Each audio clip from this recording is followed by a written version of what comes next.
plan, of course, is to induce the gradual surrender of American sovereignty, piece by piece and step by step, to various international organizations, of which the United Nations is the outstanding but far from the only example. Now, here are the aims for the United States.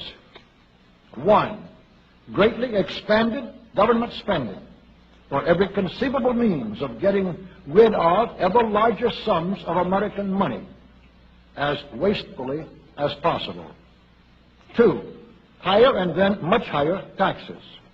3, an increasingly unbalanced budget despite the higher taxes. 4, wild inflation of our currency.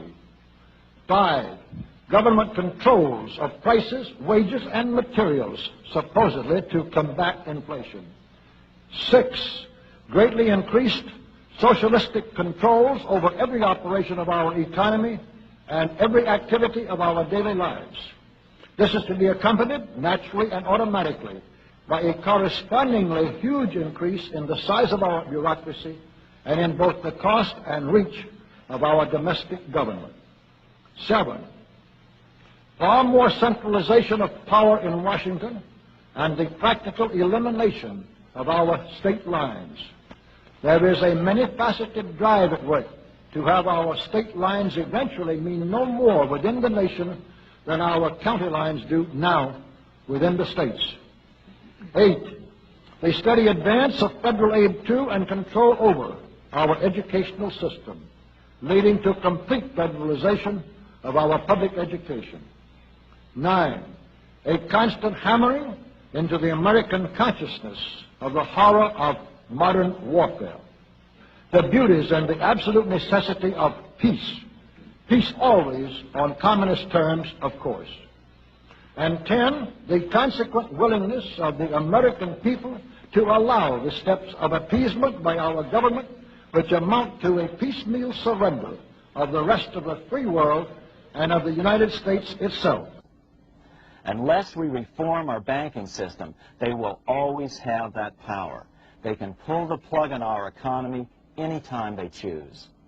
The only solution is to abolish the Fed and the fractional reserve banking system and withdraw from the BIS. Only that will break the power of the international bankers over our economy. And keep in mind, a stock market crash itself cannot cause a severe depression. Only the severe contraction of our money supply can cause a severe depression.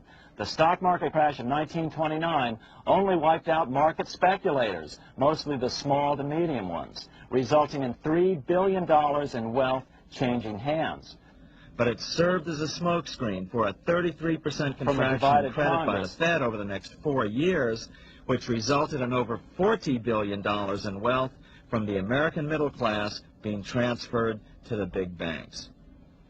Then, despite impotent howls of protest from a divided Congress, the independent Fed kept the money supply contracted for a full decade.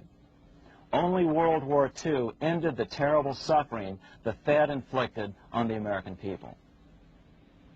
In a depression, the remaining wealth of the debt-burdened American middle class will be wiped out by unemployment, declining wages, and the resulting foreclosures. If we start to act to reform our monetary system, the money changers may do what they did in 1929 and then the 1930s, crash the stock market and use that as a smokescreen while contracting the money supply. But if we're determined to fight to regain control over our money, we can come out of it fairly quickly, perhaps in only a very few months, as U.S. notes begin to circulate and replace the money withdrawn by the bankers. The longer we wait, the greater the danger we'll permanently lose control of our nation.